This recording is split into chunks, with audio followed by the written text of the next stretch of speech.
안녕하세요. 저는 이혼 후 전 남편을 그리워하며 독신으로 살고 있는 30대 중반의 여성입니다. 저의 속에 머리에 물음표를 그리시는 분들이 더러 계실 것 같아요. 기껏 이혼까지 한 사이에 전 남편을 그리워하며 홀로 사는 여자라니.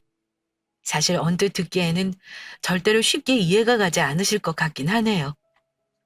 저도 다른 누군가가 이렇게 말했으면 이런 개똥 같은 소리를 하고 있냐고 어이없어 웃었을 테지만요.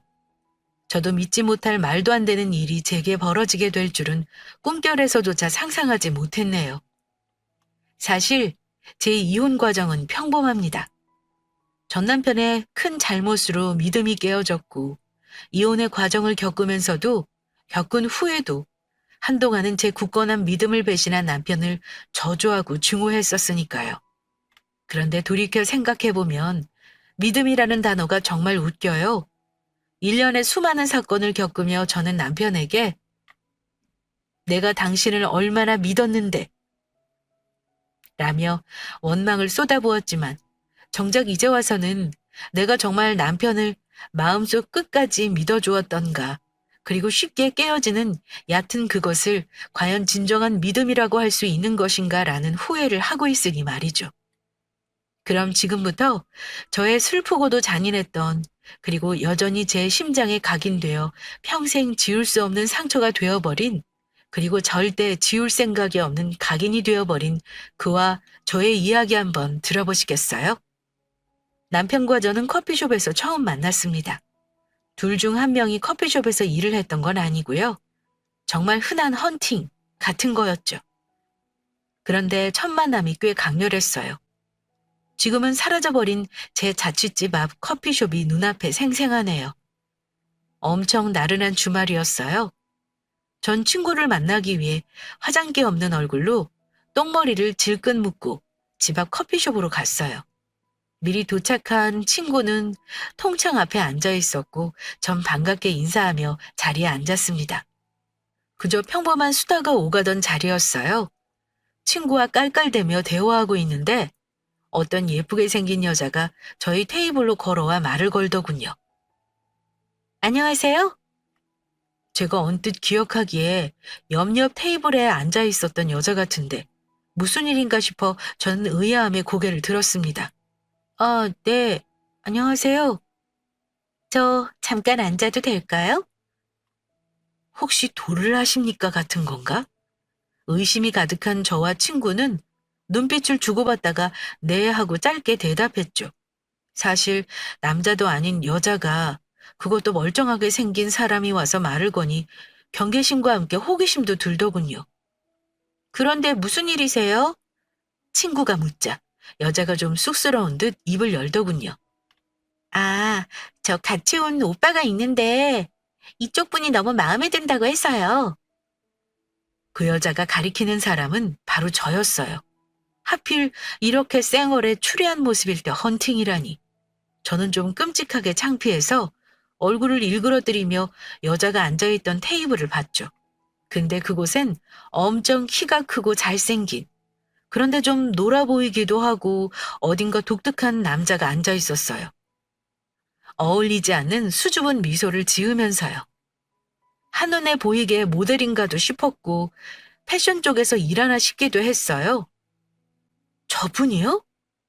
네, 저분이요. 얼굴에 나 여자 밝혀요, 엄청 놀아요 라고 쓰여진 듯한 남자에게 대뜸 반감이 들더군요. 그리고 남자의 심부름을 하고 있는 여자분이 불쌍하게 느껴지더라고요. 왜 이런 심부름을 하세요? 저 남자가 자주 시켜요? 이런 거 해주지 마요. 그러자 그 여자가 씁쓸하게 웃으며 말하더라고요. 아니요, 절대 그런 오빠가 아닌데 하도 간곡히 부탁하길래 들어주는 거예요. 원래 그런 오빠가 아니니까요. 그쪽이 정말 마음에 드나 보다 싶어서요. 그 여자의 말은 거짓말 같진 않았어요. 옆에서 듣고 있던 친구가 절 쿡 찌르며 말하더군요. 야, 연락처는 줘도 되지. 여자분 무안하겠다. 제가 망설이자 친구가 웃으며 그러더군요. 이 집에 맨날 비싼 척이야. 연락처 준다고 안 달아. 그냥 줘. 평소 경계심이 많던 저는 아무래도 내키지 않았어요. 커피숍에서 얼굴만 본 사람에게 제 연락처를 주는 것이 망설여지더라고요. 그 마음을 읽었는지 여자분이 저 믿고 주셔도 돼요. 라고 하더군요. 전 괜히 나쁜 남자 같은 저 사람과 엮이면 어쩌지? 하는 불안함과 또 이상하게 가슴 한쪽으로 끌어오르는 왠지 모를 설렘에 결국 연락처를 주고 말았어요. 그렇게 연락처를 주었고 여자는 몸을 물려 제자리로 돌아갔죠. 그리고 친구와 저의 수다는 이어졌어요. 괜히 옆옆 테이블이 신경 쓰이긴 했지만 남자는 언제 그랬냐는 듯이 저를 쳐다도 보지 않더라고요. 그렇게 친구와 정신없이 수다 삼매경에 빠져가고 있을 때였어요. 여름이라 열어둔 슬라이스 통 창문 사이로 남자와 여자가 나가는 게 보이더군요. 저도 모르게 홀린 듯 남자의 뒷모습을 훔쳐보고 있는데 남자가 확 뒤돌아 절 향해 방긋 웃더군요. 그 미소가 어찌나 예쁜지 깜짝 놀라 눈이 커질 정도였어요. 제가 아무 말 못하고 얼어있는데 미소를 띤 채 남자가 절 향해 팔을 휘휘저어 인사하더군요. 저도 모르게 고개를 꼬벅 숙였죠. 근데 저 남자애 눈썹이 없는 거야? 아니면 일부러 민 거야? 친구의 음성에 남자의 얼굴을 보니 정말 눈썹이 없더군요. 그러게? 신기하다. 눈썹 없는 사람이라니. 처음 보기도 하고 괴짜 같기도 하다고 생각했죠. 그리고 한편으론 저렇게 잘생겼으니 눈썹이 없어도 꽤 스타일리시해 보이는구나 생각하고 말았죠. 그렇게 집으로 돌아왔어요. 너저분한 집을 보니 남자는 금세 기억에서 잊혀졌어요. 아, 진짜 청소하기 싫다. 제가 억지로 청소를 하고 있을 때였어요. 띠링! 핸드폰이 울렸어요. 핸드폰을 보니 모르는 번호로 온 메시지였어요. 누구지? 하며 메시지를 확인했습니다. 안녕하세요. 저는 아까 커피숍에서 본 안지환이라고 하고요. 26살 군필, 땡땡 대학교 다니고 있습니다. 그쪽이 정말 마음에 들어요. 심플한 자기소개와 너무나 당돌한 고백이 아주 담백하게 와 있더군요. 그 메시지를 보는데 뭔가 저도 모르게 배실배실 웃음이 새어나오더라고요. 그냥 못 본 척 할까 망설이다 저도 톡톡 메시지를 보냈습니다. 제 이름은 이세연이라고 하고요.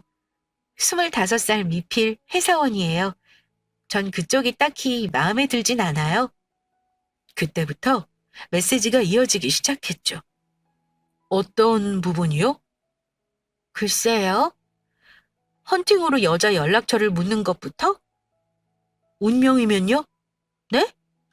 제가 운명에 순응한 거라면요? 운명이라니. 정말 도를 아시니까라도 되는 건가 생각했는데 남자의 메시지가 퍽 재미있기도 했어요. 만약에 정말로 저희가 운명이면 저도 순응할게요. 그런데 그럴 일은 없을걸요? 그럼 만나서 확인해 볼까요? 잠시 망설였어요. 아무것도 모르는 남자와의 만남이라니. 그런데 사람이 참 우습죠. 독특하고 매력적인 외모만큼이나 독특한 남자의 어법에 왠지 모를 호기심이 생기더라고요. 아, 뭐, 납치라도 되겠어? 생각하며 그의 제안을 수락했습니다. 좋아요? 지금 볼 수 있어요? 제가 아까 그 커피숍으로 30분 안에 갈게요. 메시지를 받자마자 거울을 확인했죠. 아, 갑자기 화장하고 나가면 좀 오바겠지? 아까까지만 해도 뻔뻔히 들고 있던 쌩얼이 조금 부끄러워지더군요. 쿵쿵 알 수 없이 울리는 심장 소리처럼요. 그렇게 다시 그 커피숍에서 만난 저희는 새벽이 지나 아침이 되도록 마주 앉아 이야기를 나눴어요. 정말 밤새는 줄도 모르고 재미있는 대화였죠. 들어보니 지환 씨는 모델을 아르바이트로 하고 있는 패션 디자인과 학생이었어요. 얼마 전까진 청록색 머리였는데 일하는 쇼핑몰에서 머리색을 바꾸라고 해서 오기로 눈썹을 밀어버렸대요. 정말 재미있는 사람이라고 생각했어요. 그런데 저흰 정말 공통점이 많았어요. 영화 헤드윅을 무척 좋아하고 영화 락밴드 오아시스를, 특히 1, 2집을 사랑하고 알고 보니 겹치는 지인들까지 있더라고요. 우리가 이제야 이렇게 만나게 된 게 신기할 정도로 정말 우린 잘 통하기도 했고 잘 맞춰진 블록 같기도 하다는 생각도 들었어요. 그렇게 한참 대화를 이어가던 남자가 고백하듯이 그러더군요. 사실은 영국으로의 유학을 2년 전부터 준비 중이에요. 아마 5개월 후엔 떠날 것 같아요. 만약 만나더라도 5개월이란 기간이 정해진 시한부 만남이 되는 거였죠. 운명이라더니 운명은 무슨. 저는 정말 깊이 실망했어요. 벌써 이 남자의 유쾌하고 독특한 매력에 빠져버린 상태였거든요. 기대만큼 큰 실망이었죠.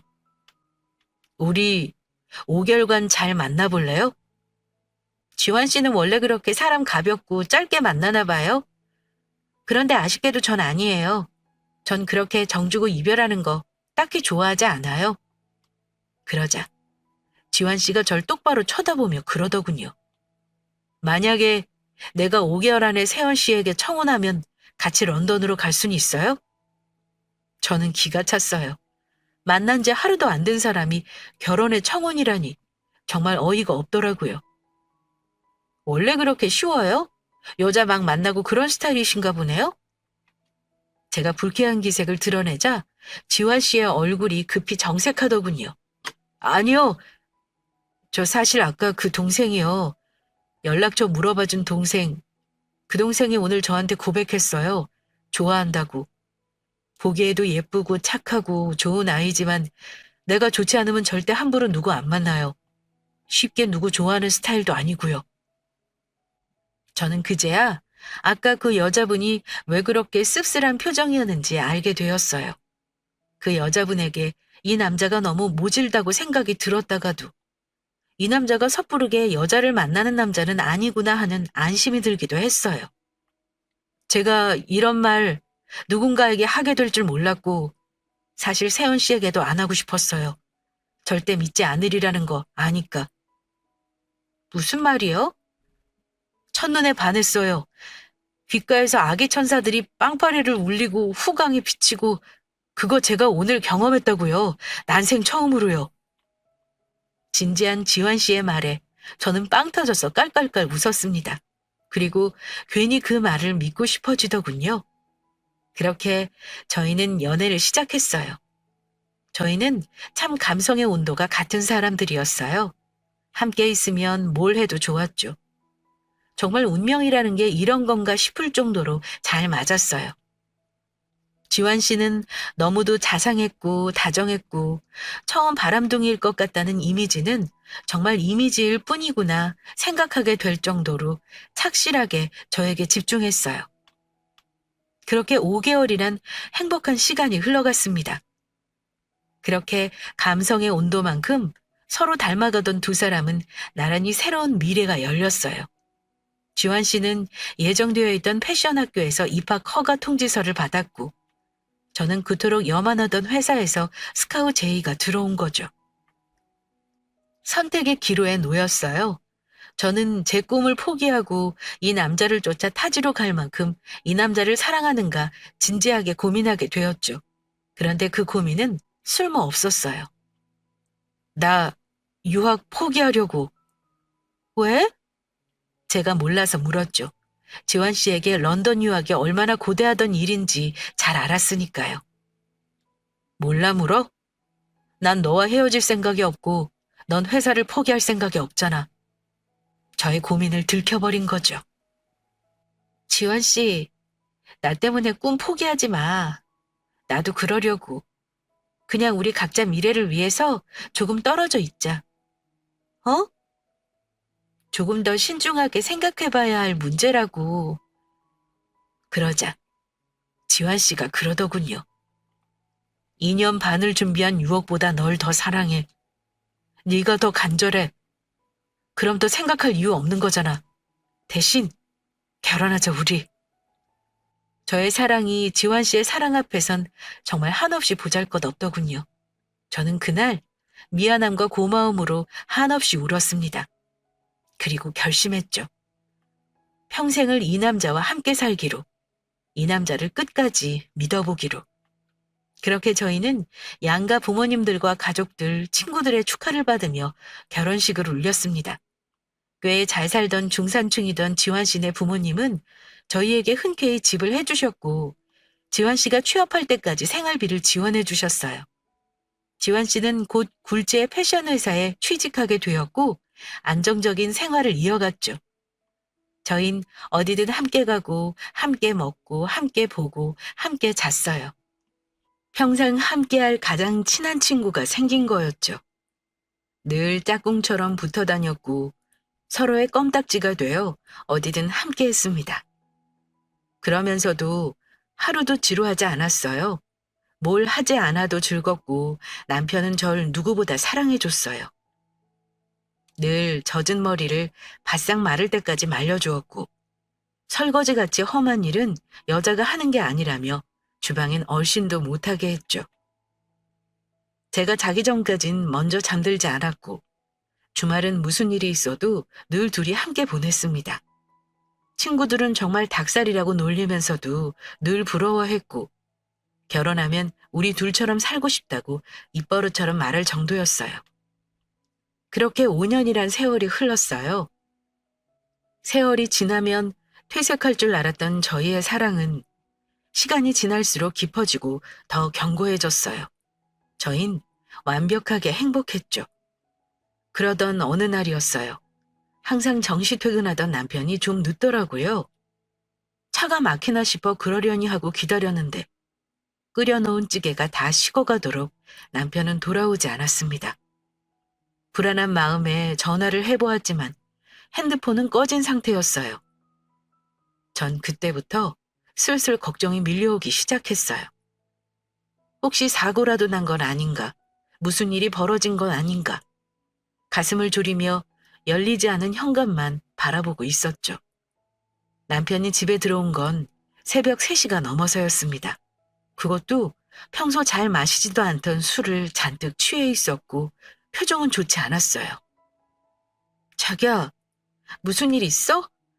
전화기도 꺼져 있고 나 엄청 걱정했어. 무슨 일? 아니야, 없어. 나한테 왜 무슨 일이 생겨?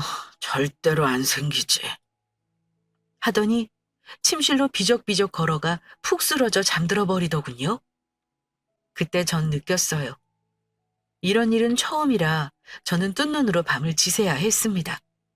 다음 날 저는 해장국을 억지로 뜨고 있는 남편에게 물었습니다. 어젠 무슨 일이었어? 어? 남편은 잠시 놀란 듯 절 보다가 씁쓸한 미소를 지으며 그러더군요. 무슨 일 없어. 그냥 좀 그러고 싶은 날이었어. 사춘기 소년처럼. 남편다운 대답이었어요. 감성적이기도 하고 독특한 구석에 있는 사람이니 그런 날도 있겠지 이해했어요. 사실 잔소리도 하고 싶지 않았고요. 그런데 남편은 그날 이후 조금씩 변해갔어요. 가끔 이렇게 늦게 귀가하고 술에 취해 들어오는 날이 늘어갔고요. 늘 잔잔한 강물 같던 남편의 성격은 바다처럼 종잡을 수가 없게 되었어요. 웃고 있다가도 갑자기 화를 내고 화를 내다가도 갑자기 우울해지기도 하고 무언가 내게 말 못할 사정이라도 있는 건가 물어보면 꼭 입을 다물고 아무런 말도 하지 않았어요. 작은 일도 상의하고 말해주던 그의 자상함은 어디로 간 것인지 찾아볼 수가 없었죠. 그런데 성격만 변했다면 큰 걱정은 아니었을 거예요. 큰일은 바로 남편의 건강이었습니다. 잘 걷다가 갑자기 픽 다리에 힘이 풀려 쓰러지기도 하고 어느 날은 안경을 맞췄더라고요. 물어보니 요즘 컴퓨터를 많이 해서 시력이 좀 나빠진 것 같다고. 이런저런 복합적인 건강 문제들까지 겹치면서 저희 부부관계는 예전과는 조금 달라지기 시작했습니다. 자꾸만 심해지는 신경질에 저도 지쳐갔고 무슨 일인지 입을 다물고 말을 해주지 않으니 저의 답답함은 조금씩 화로 변해갔습니다. 아프면 병원 같이 가보자, 어? 안 아프다니까. 왜 사람을 병자 취급해? 전 불안했어요. 늘 행복하기만 하던 저의 결혼 생활에 확실하고도 굵은 균열이 생긴 것이니까요. 이 문제를 타결해 보고자 어떤 방법으로든 노력하려고 했지만 남편은 동조해 주지 않았습니다. 이유 없이 갑자기 변한 남편의 행동에 저는 이 남자가 더는 나를 사랑하지 않는 건가 라는 슬픔에 빠져들기 시작했어요. 그리고 그 슬픔과 불안은 저를 조금씩 좀먹어 갔습니다. 너 요즘 무슨 일 있지? 확연히 바뀐 저의 낯빛을 보고 친구가 묻더군요. 그때 남편과 처음 만났던 날 함께 있던 친구였죠. 저는 결국 그 친구에게 요즘 상황을 모두 털어놓게 되었어요. 사실은 모든 사실을 들은 친구는 놀란 기색을 감추지 못했어요. 늘 행복해 보이기만 했던 운명인 줄만 알았던 두 사람의 관계가 한순간에 그것도 이유도 없이 틀어졌다는 말에 친구는 심각하게 말했죠. 혹시 여자 생긴 거 아니야? 여자? 아니야, 그럴 리가 없어. 그러지 않고서 갑자기 그렇게 변한다고? 그리고 이상해지기 시작했던 그날 새벽 3시에 들어왔다면서? 전 친구의 의심에도 도리를 쳤어요. 남편이 그럴 리 없다고 생각했죠. 아니야, 차라리 권태기인가 싶고, 아니면 어디 몸이 안 좋아서 예민해졌나 싶기도 하고. 그럼 물어봐. 왜 혼자 끙끙 앓아? 어디 아픈 거냐, 어떤 거냐 물어봐. 그러려고만 하면 자꾸 대화를 피하니까. 안 되겠다. 오늘 너 술 좀 먹여야겠다. 술 먹고라도 물어봐. 대체 왜 그러는지 속 시원히 좀 알자고. 너 진짜 얼굴이 말이 아니야. 친구의 말이 맞다 생각했어요. 술 기운을 빌어서라도 남편에게 물어봐야겠다. 그의 입에서 무슨 말이 나오든 지금보단 낫겠지. 친구는 꼴꼴꼴 제 잔에 소주를 가득 채웠고 저는 그 술을 한 입에 털어넣었죠. 그렇게 저는 빠르게 만취 상태가 되어갔습니다. 그리고 비틀거리며 집에 들어갔더니 남편이 저를 맞더군요. 뭐야, 술을 어디서 이렇게 많이 마신 거야? 나랑 잠깐 이야기 좀 해. 저는 비장하게 말하며 소파에 앉았습니다. 술 깨면 이야기하자. 지금 그 상태로 무슨 말을 한다고? 하며 남편은 또 저와 대화를 피하더군요. 앉아! 술 깨면 말 못할 것 같아서 술 마신 거니까. 저는 빽 소리를 질렀어요. 오늘이 아니면 정말 이대로 미쳐버릴 것만 같았거든요. 그러자 남편은 못 이기는 척 안더군요. 무슨 이야기? 자기, 이제 나 안 사랑해? 뭐? 남편이 어이없어 되묻더군요. 도대체 요즘 왜 이러는 건데? 허구한 날 짜증만 내고 나랑 대화도 안 하려고 하고 어디 아픈 것 같은데 병원도 안 가고 대체 자기한테 무슨 일이 있는 거냐고? 아무 일도 없어. 없긴 뭐가 없어. 너 정말 여자라도 생겼어? 이제 나 안 사랑해? 우리 운명이라며. 운명이라고 했잖아. 거의 울부짖었던 것 같아요. 그동안 참아왔던 울분이 한꺼번에 터져 본물처럼 쏟아져 나왔죠. 제가 막 펑펑 울면서 제 속갯말을 쏟아내는데도 남편은 아무 말도 없었습니다. 그저 제 등을 따뜻한 손으로 토닥일 뿐이었어요. 예전엔 어떤 불안한 일이 있어도 남편의 토닥임이면 언제 그랬냐는 듯 불안이 사라지곤 했었는데 이젠 전혀 위로가 되지 않았어요. 말해봐. 정말 여자 생긴 거냐고. 이제 진짜 내가 싫은 거냔 말이야. 그렇게 벽에 다 대고 말하듯 울분을 토하던 저는 그대로 지쳐 쓰러져 잠이 들어버렸어요. 그리고 다음 날 눈을 떴을 땐 집엔 저뿐이었죠. 그렇게 저희는 또다시 아무 일도 없었다는 듯 일상을 보내게 되었죠. 똑같은 일상의 반복이었어요. 남편은 뭘 먹고 들어오는 건지 집에선 밥을 입에도 대지 않았고 이젠 제가 하는 말도 귀찮은지 못 들은 척 넘어가기까지 했죠. 그러던 어느 날 회사에서 근무 중인 제게 전화가 한 통 걸려왔어요. 바로 남편의 친동생인 도련님이었어요. 형수, 죄송한데 제가 형한테 급히 받을 서류가 있어요. 그런데 형이 전화를 안 받네요. 아, 그래요? 요즘 제 전화도 잘 안 받아요. 그래서 말인데, 형수, 제가 진짜 급하거든요? 정말 죄송한데 집에 가서 그 서류 좀 찾아서 퀵으로 보내주실 수 있을까요? 시계를 보니 곧 점심시간이었고 회사는 집과 가까웠어요. 도통 이런 부탁을 잘 안 하는 도련님이었기에 저는 흔쾌히 승낙했죠. 알겠어요. 서류가 뭐라고요? 노란 봉투에 있는데 형 서재에 가면 책상 위에 있을 거예요. 저는 그 길로 집으로 향했어요.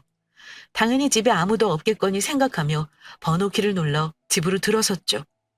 그런데 현관에 남편의 신발과 낯선 여자의 하이힐이 벗겨져 있더군요. 갑자기 이상한 기분이 확 끼치더군요. 저는 천천히 집 안으로 들어섰습니다. 자기야, 집에 있어? 나지막하게 말하며 들어서는데 열린 침실 문틈 사이로 희미한 목소리가 들려오더군요. 처음엔 낯선 여자의 음성이었어요.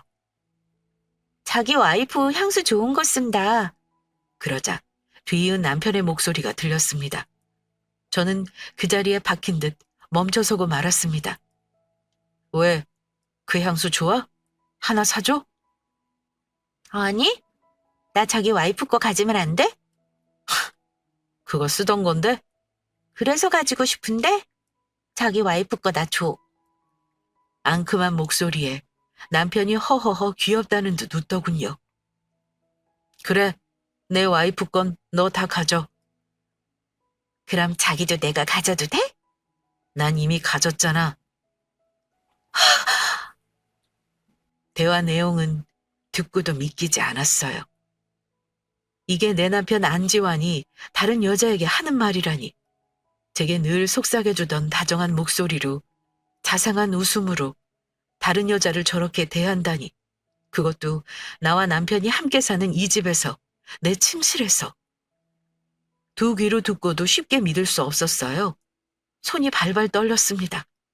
목이 메어 어떠한 말도 나오지 않았어요. 저는 주춤주춤 느리게 발을 떼어내 침실로 향했어요. 꿀꺽 바짝 마른 목에 침을 힘겹게 삼켜 넣으며 침실 문을 열었습니다. 그때 침대에 누워있는 남편과 아슬아슬한 슬립 차림으로 제 향수를 뿌리고 있는 젊은 여자가 차례로 시야에 들어오더군요.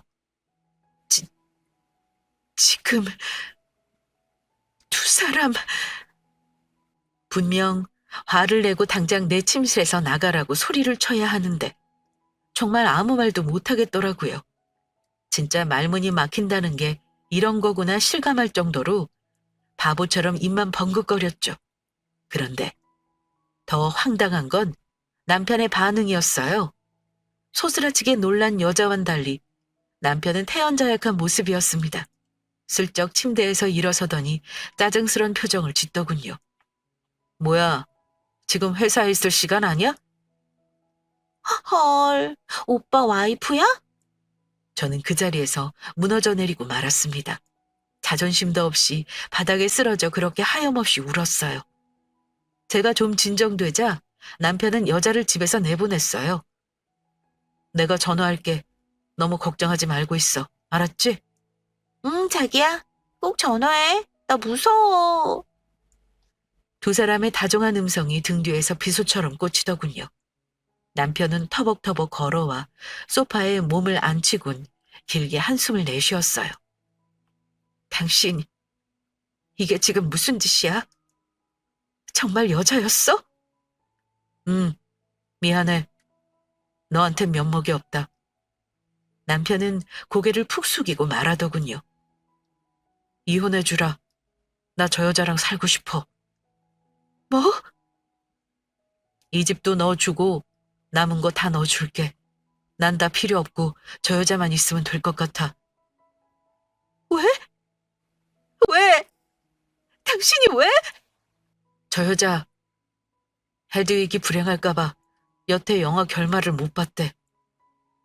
남편은 허탈한 듯도 재미있다는 듯 또한 아리송한 너털 웃음을 지으며 절 비스듬히 쳐다보더군요. 너무 사랑스럽지 않아? 나 이제 저 여자가 너무 사랑스러워. 네가 아니라. 나를 사랑한다고 달아빠지게 말하던 입술이 이젠 다른 여자가 사랑스럽대요.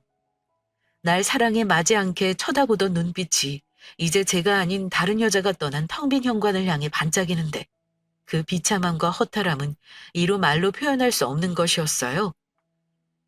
화가 나고 분노가 있는 감정보단 상실감과 비참함, 그리고 철석같이 믿었던 남편에 대한 배신감이 무겁게 절 짓눌렀어요. 한순간 앉아있던 마룻바닥이 푹 꺼지는 기분이었어요. 그리고 남편의 이상했던 행동들이 주마등처럼 스쳐 지났어요. 언제부터야? 남편은 말이 없었어요. 전 따지듯 다시 물었어요. 그날, 술 먹고 늦게 들어왔던 날, 그날이었어? 그날 저 여자 만났냐고. 전 마치 미친년처럼 남편을 자꾸 흔들었어요. 그 사이 몰라보게 마른 남편의 몸이 힘없이 흔들리더군요. 그렇게 매일 아프다고 밥도 안 먹고 픽픽 넘어지더니 여자 만날 기운은 있었어? 있었냐고! 남편은 아무 말 없이 고개를 푹 숙이고 제가 흔들면 흔드는 대로 흔들리고 있었습니다. 그러더니 결국 제게 한마디 하더군요.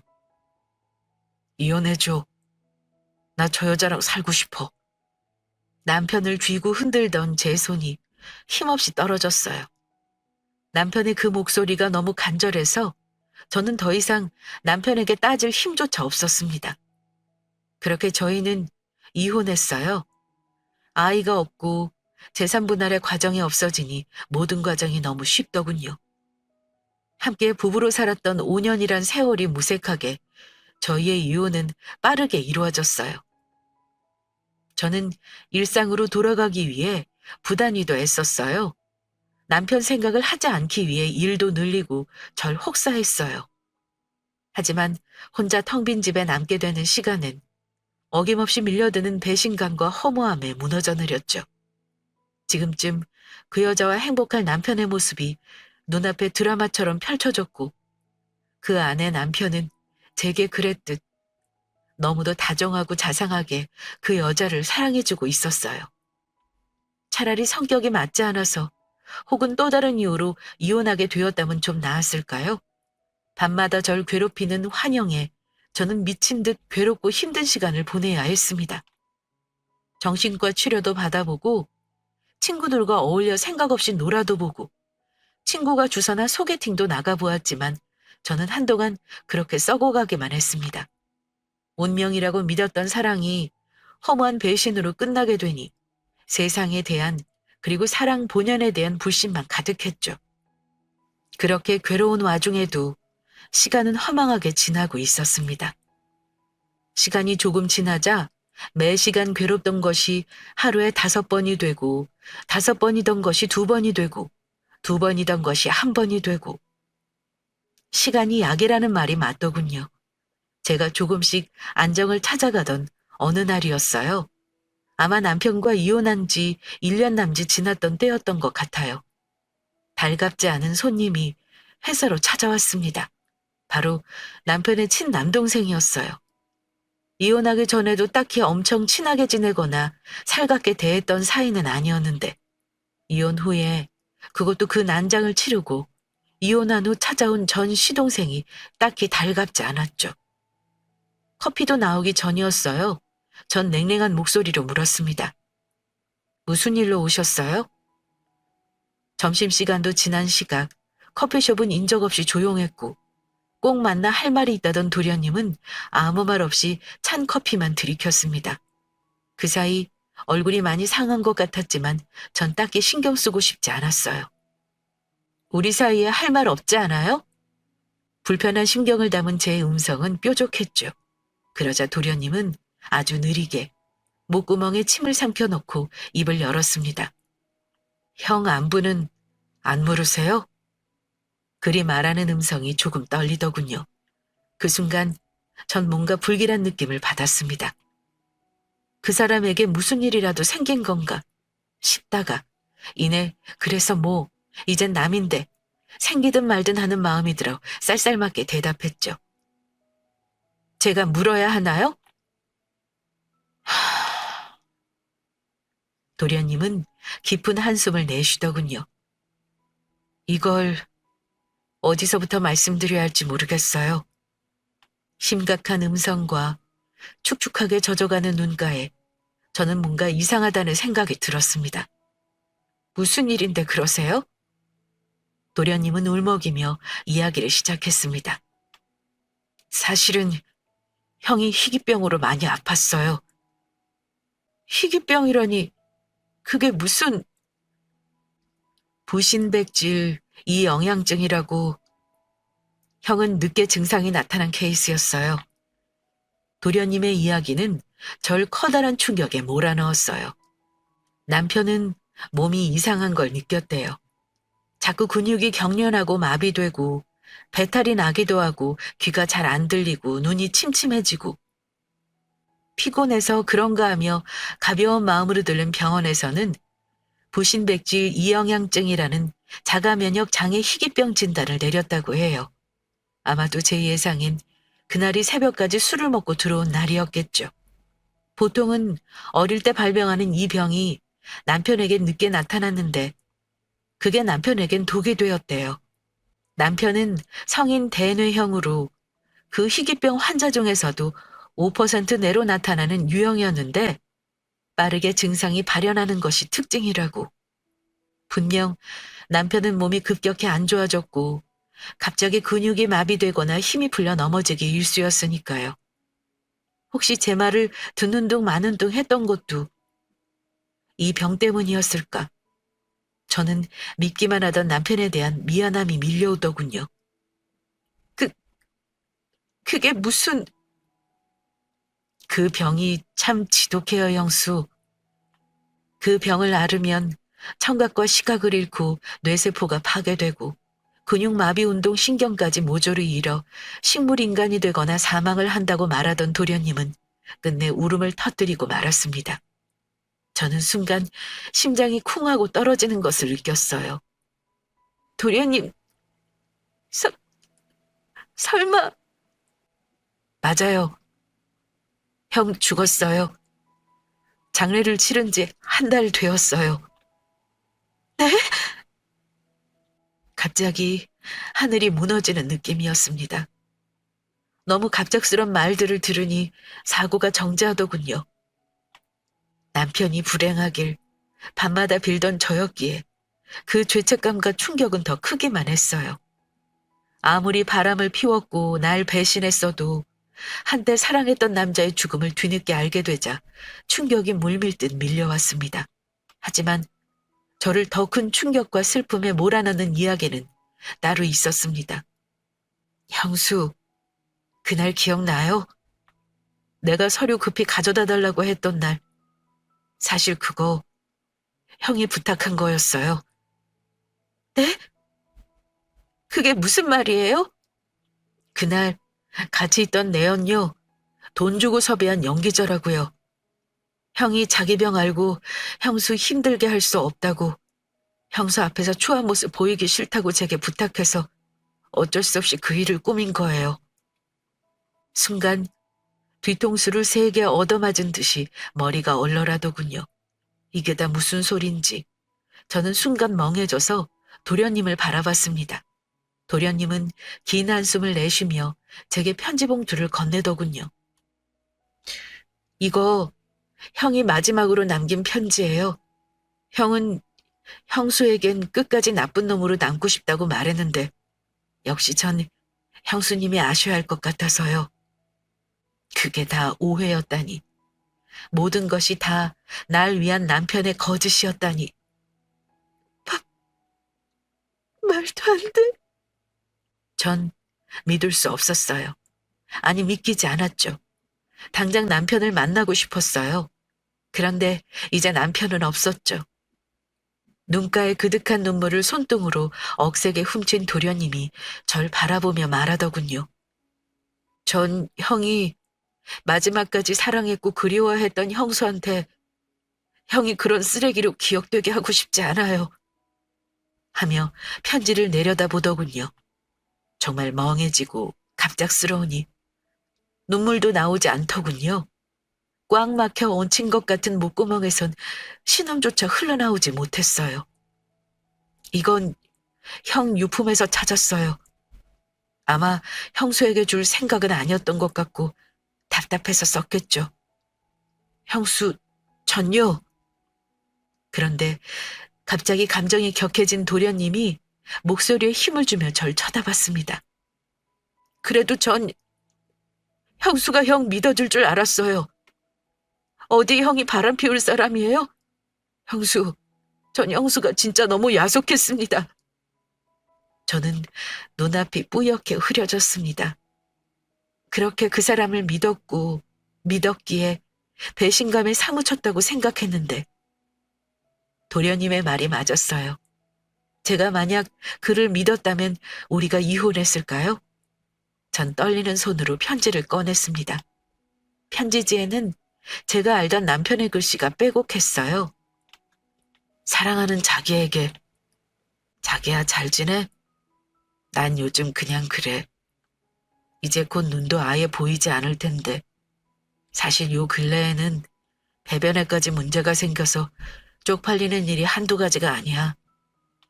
자기 같았으면 잔소리를 하면서 소란을 피웠을 텐데 여기 간병이들은 아무 말도 없이 치워줘. 그래서 좀 슬퍼. 자기처럼 미간이라도 구기고 질색이라도 하면 널 덜 보고 싶을 텐데 말이야. 오늘따라 내 높은 목소리가 너무 그립다. 넌 어떻게 지내? 난 네가 잘 지냈으면 좋겠는데 아직도 네가 날 원망하면서 괴로워하고 있을까 봐 그 생각을 하면 하루에 10번이고 20번이고 속이 상해. 평생 자기를 웃게 해주고 싶었는데 내가 자기를 울리고 말았잖아. 이 빌어먹을 병만 아니었어도 평생 네 옆에서 귀찮게 하며 널 괴롭히는데 아쉽다. 아주 많이, 아주 깊이. 그래서 말인데 세연아, 다음 생에도 혹시 내게 와줄 수 있어? 만약 그래줄 수 있다면 내가 한 번에 알아볼 수 있게 내가 널 처음 만났던 그날처럼 괴상하게 똥머리를 묶고 화장기 없는 얼굴로 날 바람둥이 보듯이 질색하면서 쳐다봐줘. 그럼 내가 너한테 어김없이 반할 테니까. 세연아, 난 하루하루 죽어가고 있어.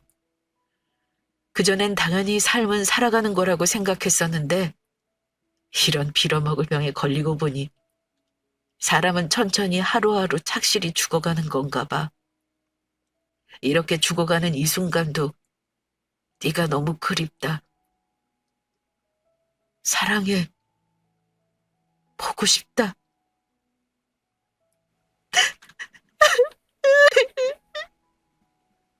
예고도 없이 복받친 눈물이 왈칵 쏟아졌어요. 조용하던 커피숍엔 저의 울음소리로 가득했죠. 전 그날 바로 도련님이 알려준 남편의 유골이 안치된 낙골당을 찾았습니다. 그곳엔 수많은 추모 글귀와 함께 건강하게 웃고 있는 남편의 사진이 있었어요. 전 남편의 납골당 앞에서 쓰러져 한참을 울었습니다. 울고 또 울어도 눈물이 마르지 않았죠. 저는 울먹이며 말했습니다. 지환 씨, 우리 꼭 다시 만나자. 내가 최대한 예쁘게 늙을 테니까 나 할머니 되었다고 놀리기 없기다. 그리고 지환 씨, 다음 생에 우리 꼭 다시 만나. 그때도 밀어버려 없어진 눈썹을 하고 아이처럼 환하게 웃으면서 손 흔들어줘. 그럼 내가 한눈에 당신에게 반할게. 사랑해. 믿어주지 못해서 미안해. 그렇게 시간이 지난 지금도 전 여전히 남편을 잊지 않고 있어요. 아니, 언제 그렇게 미워하고 원망했냐는 듯 여전히 너무도 사랑하고 있습니다. 참 믿음이란 게 간사해요. 상대가 무너뜨리면 무너지는 게 믿음은 아닌데 우린 언제나 내가 널 얼마나 믿었는데라고 하면서 배신감에 치떨잖아요. 진짜 믿는다면 그 순간에도 상대를 믿어줘야 할 텐데 말이죠.